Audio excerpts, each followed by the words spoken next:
Hello everyone. In this video we're going to look at two types of exponents we haven't fully dealt with in the previous videos. We've hinted at the fact that the 0th power of any number other than 0 itself is 1, but we haven't really discussed why. And also we have never dealt with negative exponents in the sense of any kind of evaluation or simplification process being involved. So we're going to look at those types of exponents. We're also going to look at the third fundamental rule for exponents, which is the quotient rule for exponents. In order to understand integer exponents, what we're going to do is we're going to look at an example and we're going to see how these numbers are affected when we reduce the power by one factor of 2 each time. So we'll start with 2 to the 5. Now we know that that is 32, but if we go down to 2 to the 4 instead, we know that that's 16, and we realize that's basically 1/2 of the previous result. So 1/2 of 2 to the 5. Now if we go down one more power, we get down to 2 cubed, which is 8. We realize that's 1/2 of the previous result, which was 16, and it's the same as 2 to the 4. Continuing, we get 2 squared is 4, which is of course 1/2 of 8, which is also 2 cubed. 2 to the 1 is 2, which is of course 1/2 of 4. So each result seems to be 1/2 the previous result. That's of course because the base is 2. If the base were 5, each result would be 1/5 of the previous result. If it were 10, it would be 1/10, etc. If it were 3, it would be 1/3. So why don't we continue this pattern? There's no reason for us to stop. So what comes after 2 to the 1? If we keep going down, it'll be 2 to the 0. So if this trend continues, 2 to the 0 should be 1/2 of the previous result, right? So it should be 1/2 of 2, which is 1. And that's not surprising. We've already seen that a number raised to the power of 0 is 1 as long as the number is not 0. The 0 itself to the power of 0 is undefined. Now, 2 to the power of -1 will be the next power of 2 if we continue to go down in powers like this.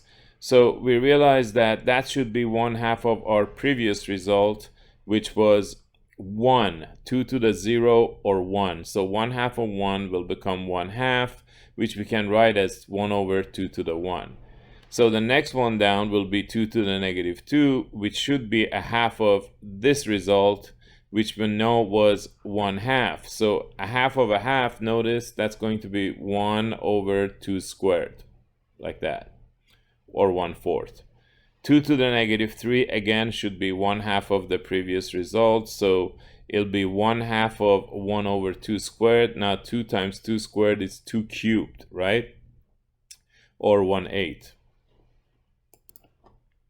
Next one down will be 2 to the -4, which should be 1/2 of the previous result, 2 to the -3, which we know is 1/2 cubed. So 1/2 times that will give us 1/16 or 1/2 to the 4. So let's see if we can find a pattern here. 2 to the -1 is 1/2 to the 1. 2 to the -2 is 1/2 to the 2. 2 to the -3 is 1/2 to the power of 3. 2 to the -4 is 1/2 to the 4. You see the pattern? We can generalize it now. It'll be helpful for the purpose of generality to notice that the exact same scenario would happen had we used 3 as our base, but each new power, each new lower power will not be 1/2 the previous result, it'll be 1/3 the previous result. But if you stay long enough on this screen and study this, you'll see that it works exactly the same way that it did in our previous screen, with 2 being the base of the powers. So we realize that regardless of the base, x to the 0 is going to be 1. Again, always remember this is as long as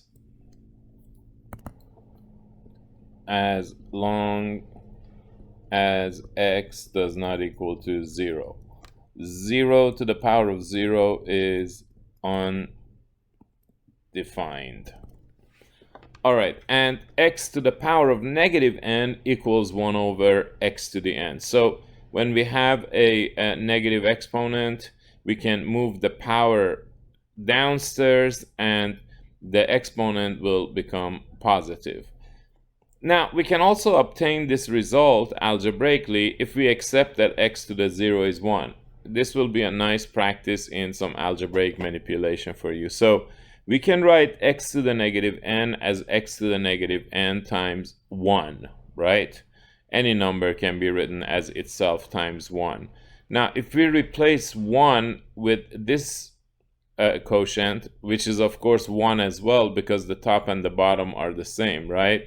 So now we get x to the negative n times x to the n over 1 times x to the n, which is just x to the n. Now notice if we multiply those two powers using the product rule, we get x to the negative n plus n, which is of course 0 over x to the n. Now we know that x to the 0 is 1, so we end up with 1 over x to the n. So that's a nice example of how you can do some algebraic manipulations to get some of these results. So we'll do some more algebraic manipulation to get a related result. If I take this equation and write it as x to the negative n over 1, of course I can put a 1 under any number that I like because it doesn't change anything. I get myself a proportion. Now if we cross multiply, remember whenever a over b equals c over d, this implies we can cross multiply and get AD equals BC. This is one of the most useful facts you can take out of any math class. So if we cross multiply, we get x to the negative n times x to the n equals 1. Now, if I solve this result for x to the n, right? In other words, I want to isolate x to the n, right?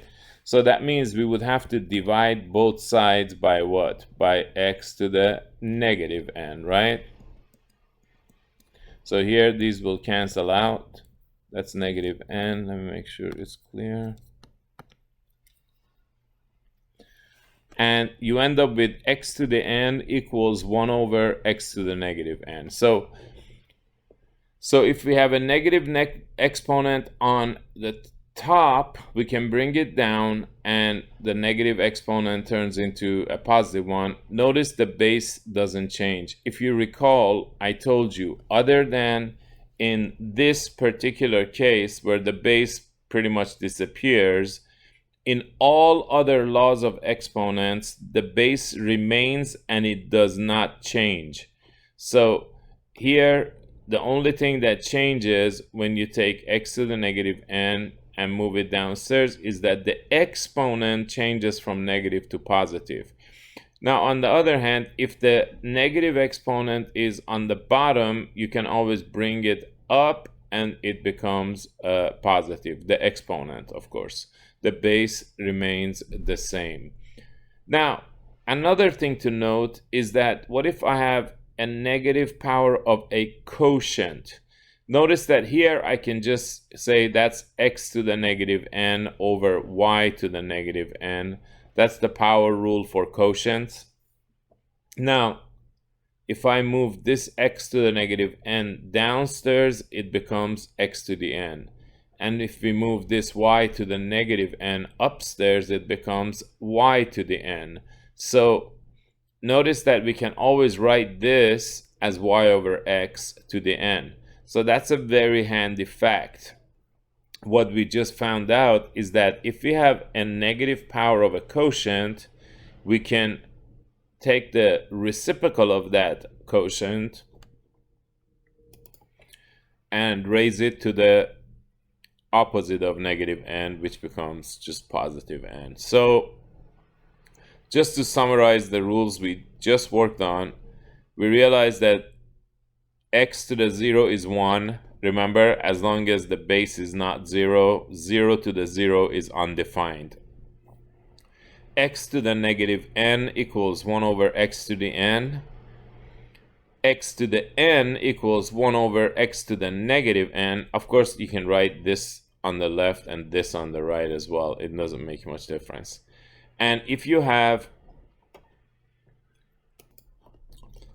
a negative power of a quotient, you can write that as the positive power of the reciprocal of that quotient. Let's go ahead and take a look at some examples. So here, 7 to the power of 0, of course we know, is 1.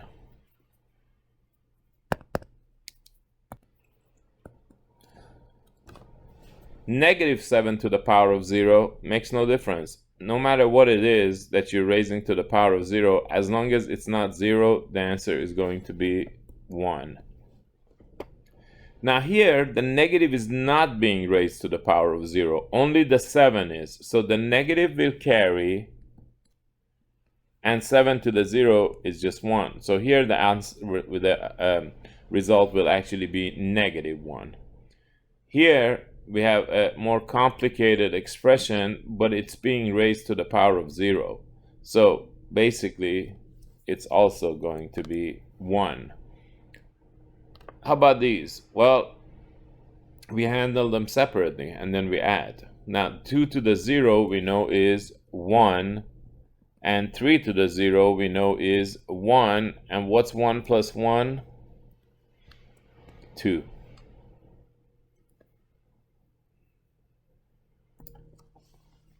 Now, when it comes to evaluation, you never want to evaluate anything in negative exponent form. So we're always going to take an expression which has a negative exponent, we're going to turn it into a positive exponent, then evaluate. So of course we know that x to the negative n equals 1 over x to the n, right? So here we're going to get 1 over 3 squared, which is of course 1 over 9.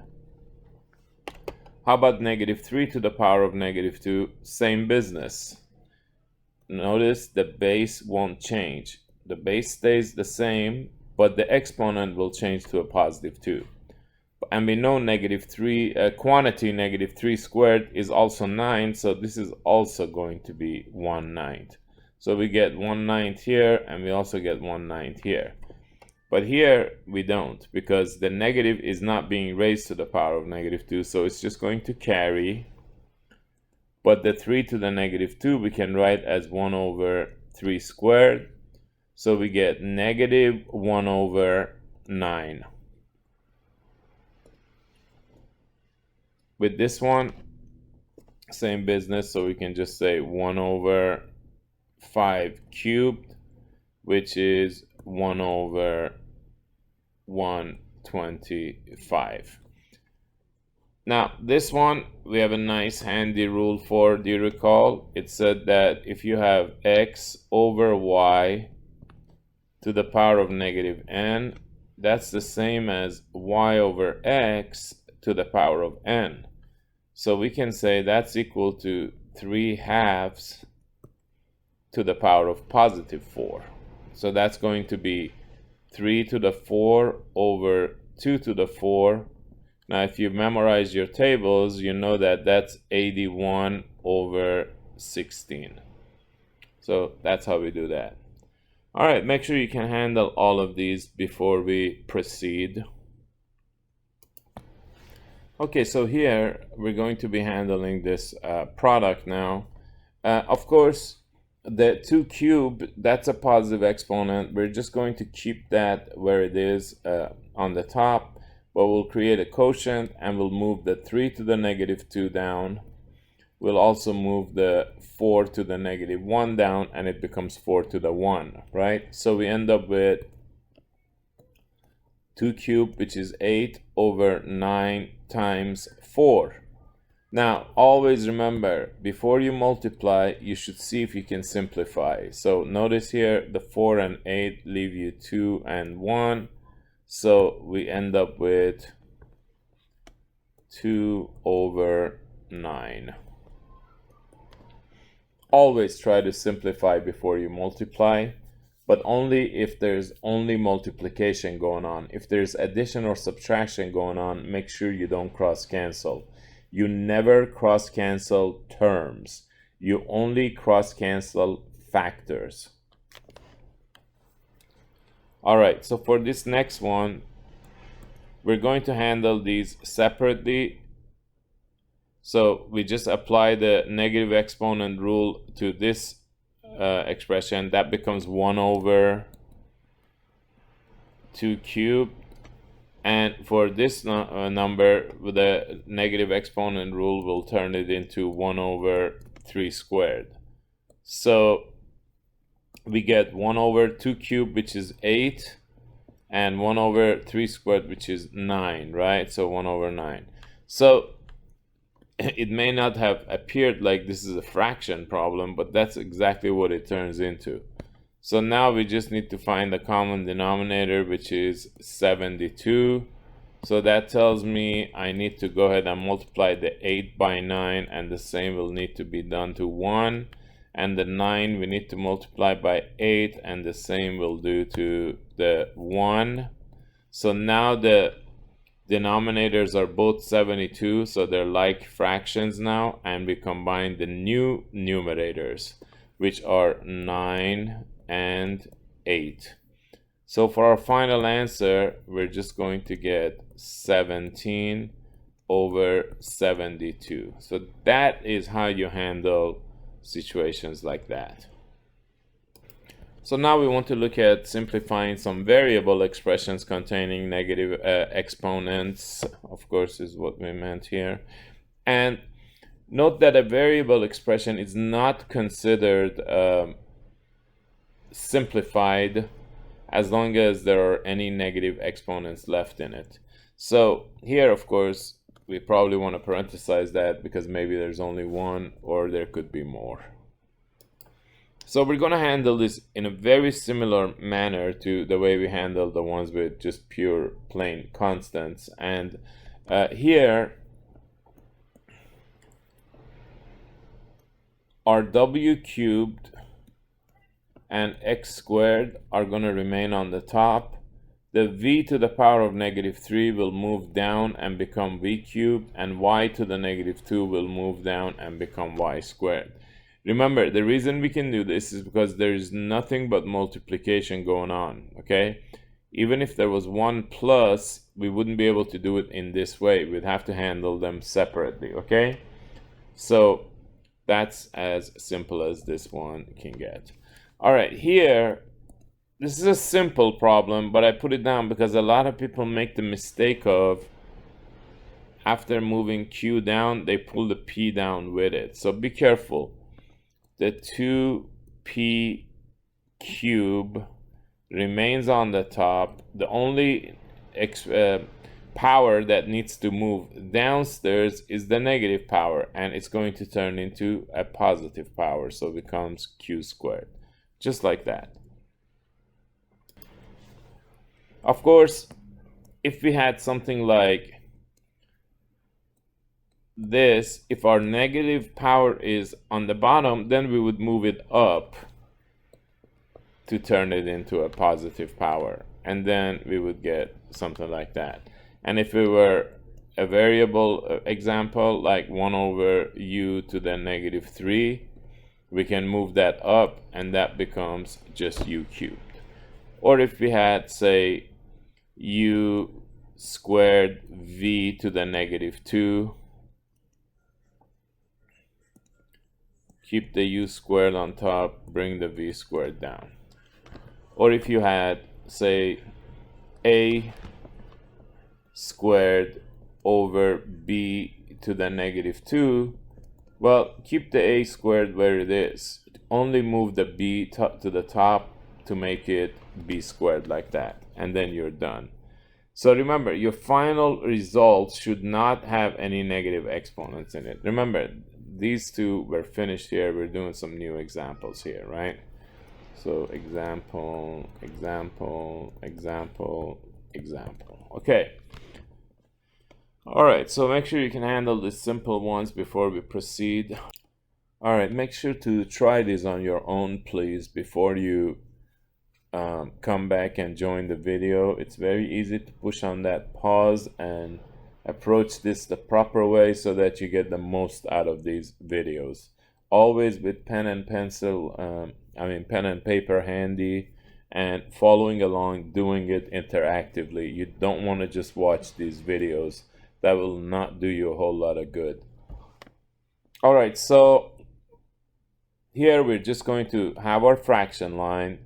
We'll leave any power that's already a positive power where it is. That's only one power, and that's y cubed. That stays where it is. Everything else is going to move, right? So like this 3 to the negative 2 is going to move downstairs and become what? 3 squared. The 4 to the negative 3, we're going to move up and turn into 4 cubed. The x to the negative 3 is going to move down, become x cubed, but the z to the negative 4 is going to move up and become z to the 4. So that's all the move action that we need to take care of. So now we're just going to simplify. So we know 4 cubed is 64. So we get 64z to the 4 over, and 3 squared is 9. So 9 y cubed x cubed. Sometimes people prefer to write the x cubed first. No big deal. It doesn't make any difference. We could have put the y cubed first as well. So just kind of looks nicer. That's all we need to do there. See how simple this is? Again, I hope you tried this one too on your own. This is quite simple. Remember what we need to do. Remember the rule. There are 3 significant negative exponent rules. One says if you have x to the negative n, that's 1 over x to the n. So that tells you what to do if the negative power is on the top. So then we have a negative exponent that could be on the bottom like this, and that we know what we need to do. We need to move that up, and then it becomes a positive exponent. And finally, we had one for quotients, which said if you have a negative power of a quotient, then you can take the reciprocal of that quotient and change the exponent to a positive one. Now, here we're going to be using this. So we're going to take the reciprocal of 2u over v, which is of course v over 2u. And we're going to change the negative 5 to 5. So we end up with v to the 5 on top. Now 2 to the power of 5. Remember, every factor needs to be raised to that power of 5. So 2 to the 5, from your table, you should know it's 32, and then u to the 5. And that's all there is to this. Simple as that. All right, so with these, you want to be careful because you don't want to just say x goes down, becomes x squared, this goes up, because remember, or this goes down as well, because there's a sum here. So we need to handle these separately, okay? So we're going to get 1 over x squared plus 1 over y squared. Notice now we just have 2 fractions that we are combining. So here's a preview of how we're going to handle these very soon. It's quite simple, so I'm going to go ahead and show you. So notice here, the LCD is just going to be x squared, y squared. That's the least common denominator. So we're going to have to multiply the x squared here by y squared, to make it like the common denominator, so which means multiply the top by that as well. And this y squared needs to get multiplied by x squared to make it like the common denominator. So don't forget you have to do the same on the top, right? So now you're going to get y squared plus x squared over x squared y squared. Now, if you're like me and you kind of like to write them in an alphabetical manner when possible, you may write it like this. Now, I'll also show you this, not just because I like the way that looks better, but also because sometimes you go to the back of the book or someplace like that, and you may not see this, you may see this. I want you to realize they're the same, because a plus b is the same as b plus a. Remember, that's called the commutative property of addition, or additive commutativity. All right, so that's the result we get there. So for this one, we have 4 items, and we can't just move this 2 to the negative 2 down or move this up because of the plus and the minus. That means we're going to have to work locally, and we're going to have to work with each of these separately.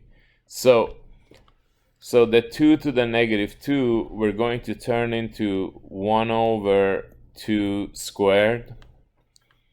The 3 to the negative 1, we're going to turn into 1 over 3. The 2 to the negative 1 becomes 1/2. And 4 to the negative 1 becomes 1/4. So basically, we have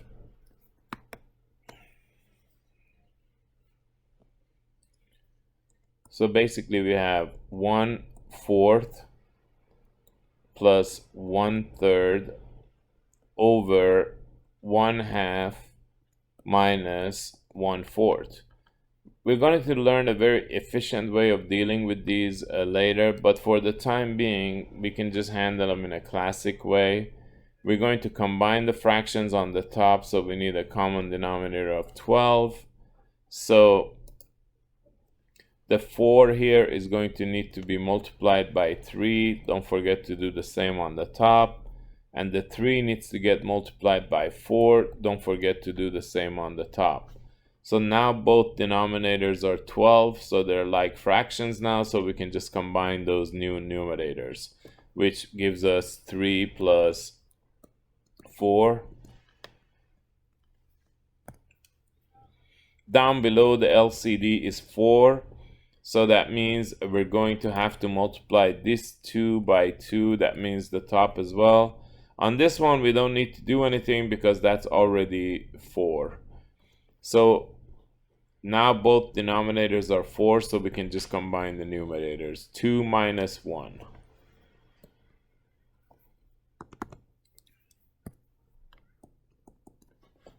So now we end up with 7 over 12 over 1 over 4, which is of course 7 over 12 divided by 1/4, which is 7 over 12 times 4 over 1. So now we notice we can cross cancel to leave us 1 and 3. So the final answer is 7 over 3. So that's very simple, but you just have to be careful. That's all there is to it. Make sure you practice that before you proceed. Okay, now we'd like to look at the third fundamental rule of exponents, which is the quotient rule for exponents.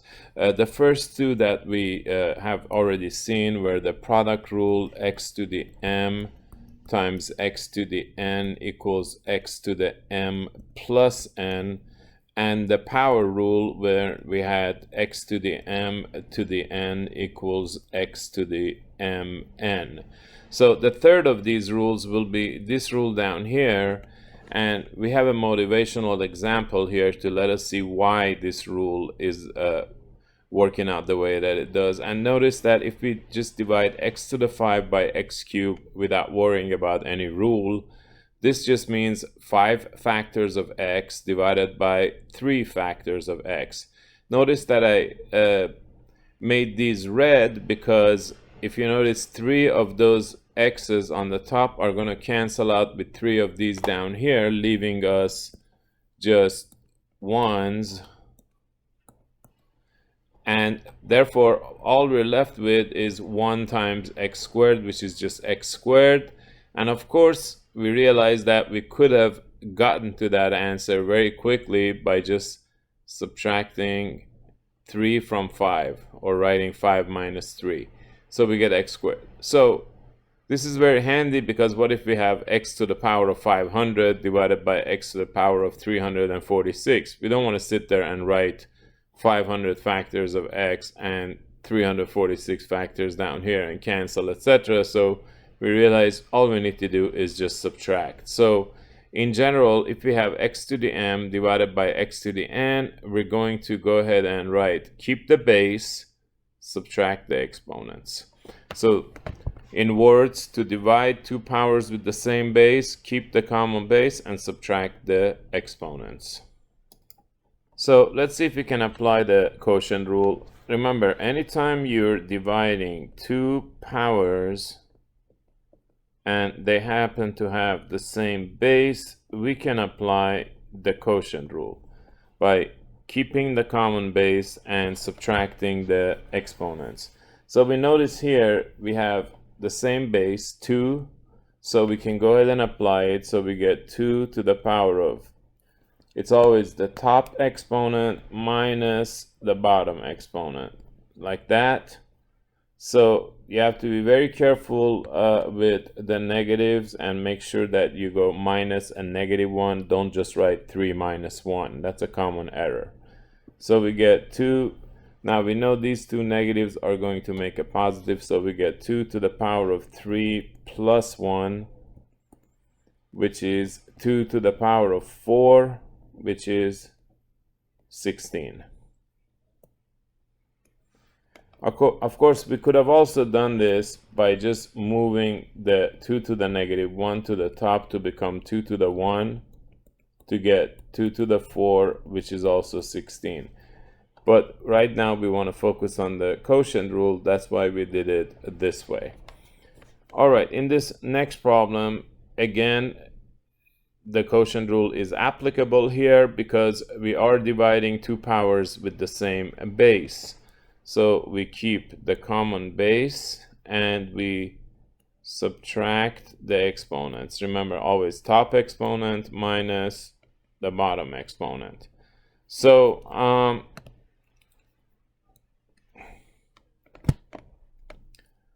we end up with 6 to the power of -4 plus 8. Negative times negative will give us the positive, and we end up with 6 to the power of 4. So now all we have to do is we have to compute that. So we're just going to type 6 to the power of 4, and we get 1296.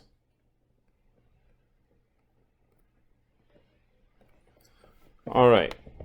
So how about this scenario? Can we apply the quotient rule? Of course, because they're more complex bases, but they are just bases that happen to be the same. So we are dividing two powers with the same base. So yes, we can apply it.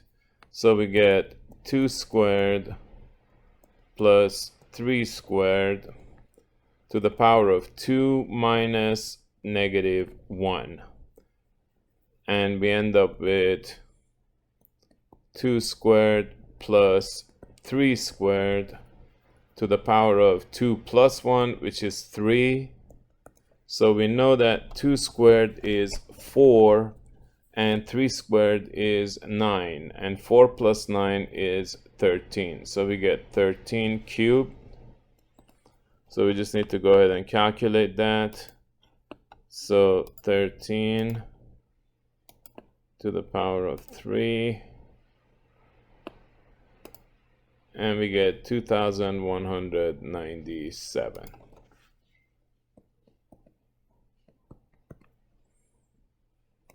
So that's how we get that. It's very important not to apply the power rule here because this is a sum.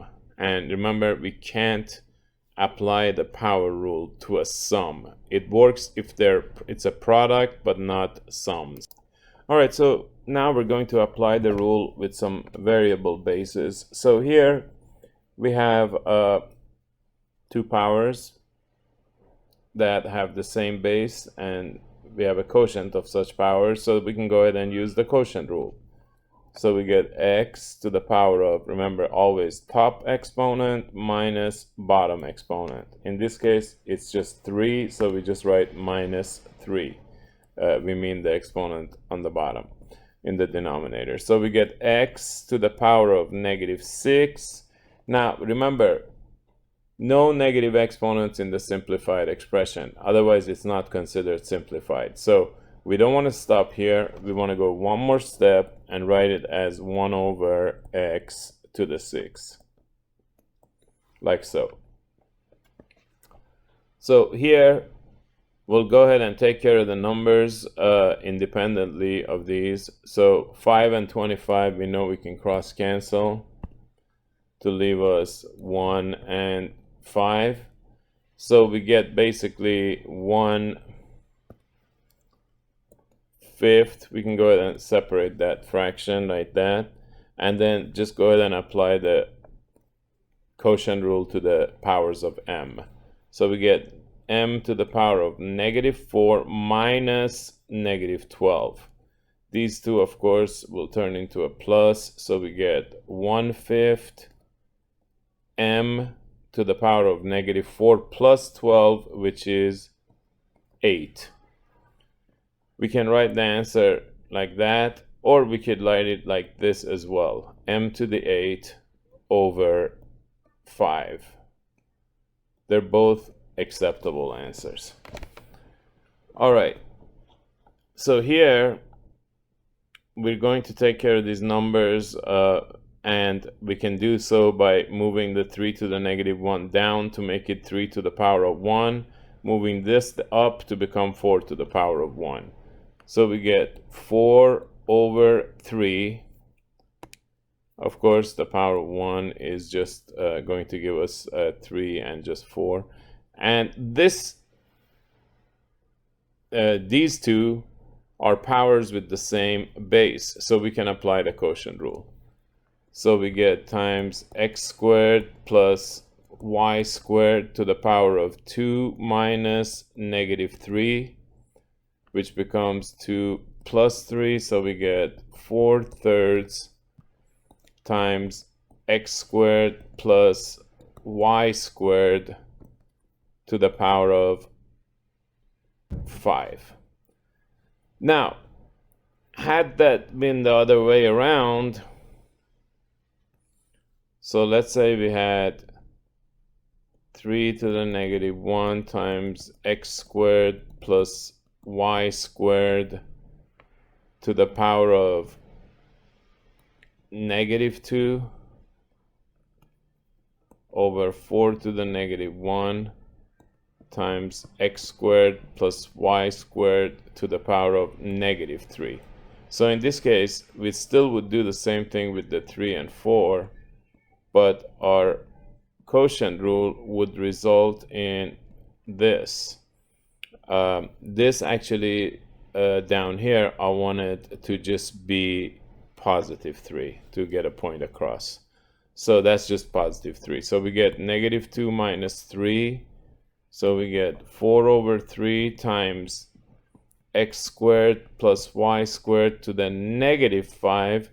And we're not going to leave that in that form. We're going to go ahead and keep the 4 on the top, and the 3 will stay downstairs, and that expression becomes x squared plus y squared to the power of 5.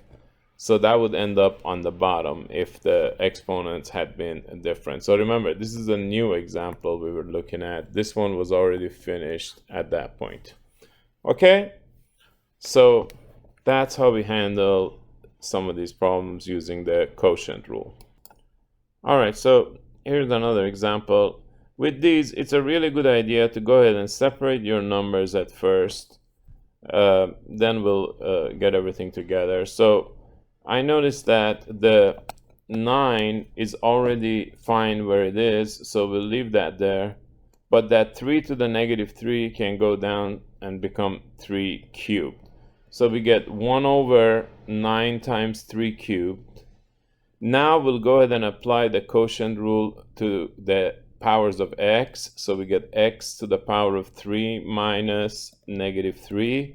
And we'll go ahead and apply the quotient rule to the powers of y as well. So we get y to the power of 2 minus negative 2, right? So those are going to change to pluses. So we get 1 over 27 times 9. So that's 3 squared, and that's 3 cubed. So it's 3 to the 5, which is 243. X to the power of 6. Y to the power of 4. So we can leave it like that, or we could go ahead and write the x to the 6, y to the 4 on the top, and then write it over 243. Both are correct answers.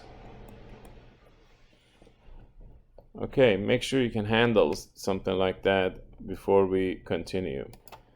I definitely encourage you to try this on your own first and then come back to the video. All right, so I'm hoping you did try it on your own. Now, my recommendation with a problem like this where you have positive and negative exponents all over the place is just go ahead and apply the outer power to everything first. My experience has been this is going to get you in the least amount of trouble. I mean, there are things you could do like move this down to make it positive, 3, but I wouldn't go there. I would just simply, you could try it, and if you do it correctly, you'll get to the right answer. But I'm going to show you what I think is the most efficient method. So here we're going to get, right now we're just going to apply this power of negative 3 to all the factors on the top. So we get 2 to the negative 3, x to the, remember we're going to multiply 2 and negative 3, so that's negative 6, y to the negative 3, and then we're going to apply the power of 2. We're going to apply the power rule and raise everything in this product to the power of 2. So we get 5 to the power of negative 2, x to the power of negative 6, y to the power of 6, like so. All right, now first things first, we notice something that's very obvious. We notice that we have the exact same factor on the top and the bottom. There's no need to do much else with these. We can go ahead and cancel them like that. So now we'll just deal with the rest. We'll take care of the numbers in a separate fraction. So we'll move the 5 to the negative 2 upstairs to become 5 squared. We'll go ahead and bring 2 to the negative 3 down to make it 2 cubed. And now we'll go ahead and apply the quotient rule to the powers of y. So we get y to the negative 3 minus 6. So we have 25 over 8 y to the negative 9. And of course, as it stands, this y to the negative 9, as you know, is on the top. So in order to make it positive 9, we're going to move it down. So finally, we end up with 25 over 8y to the 9. All right. Make sure you can do this without any help before we move to another example. So here we have another problem. Because we have powers of the same variable, we're going to be utilizing the quotient rule. We can either work within the parentheses and apply the quotient rule first, or we can apply the outer power first and then proceed. And that would be my recommendation. My experience has been that gets you in fewer types of trouble. So we will go ahead and raise everything to that outer power, -2. So, and remember, every factor inside here is going to have to be raised to that power. So 5 to the -2, u to the -2 times -2 is +4, v to the power of 2 times -2, which is -4, w to the power of -4 times -2, which is 8. Remember, we're applying the power rule. X to the m to the n equals x to the mn. And then down below, we're going to get 3 to the -2, u to the 2 times -2, which is -4, v to the -4 times -2, which is 8, w to the 2 times -2, which is -4. So now we will go ahead and separate those numbers like we have been. So we'll move the 3 to the -2 to the top, becomes 3 squared. 5 to the -2 will go down here and become 5 squared. Now we'll apply the quotient rule to the powers of u once, to the powers of v once, and to the powers of w once. So applying the quotient rule to the powers of u gives us u to the power of 4 minus -4. For v, we get v to the power of -4 minus 8, top exponent minus bottom exponent. And w to the power of 8 minus -4. That's going to turn into a plus, and so is that. So we get 9 over 25 u to the 8, v to the -12, w to the power of +12. So now we're almost done. We're just going to get rid of that negative exponent by moving it down. So we get 9u to the 8, w to the 12 on the top. Down below we have 25 already, and v to the 12 will join it to become 25v to the 12. So that's a pretty good problem. If you can manage this, you should be in pretty good shape with these negative exponents. Again, make sure if you haven't obtained this result yet, that you write it down and go and obtain it on your own before you proceed. That's pretty much a wrap for the day. Here I just wanted to show you a summary of all the rules of exponents we've discussed so far. We did the product rule, which says if you multiply two powers with the same base, keep the common base, add the exponents. The power rules, we have a few versions of that one. For the basic one, you just have x to the m to the power of n. You keep the base x, you multiply those two exponents, okay? Now, if you have a product of different powers and raised to an outer power, you do the same thing to each. So this becomes x to the mc, y to the nc, and of course, if you had more powers, you would do the same thing, okay? And same thing with the quotient.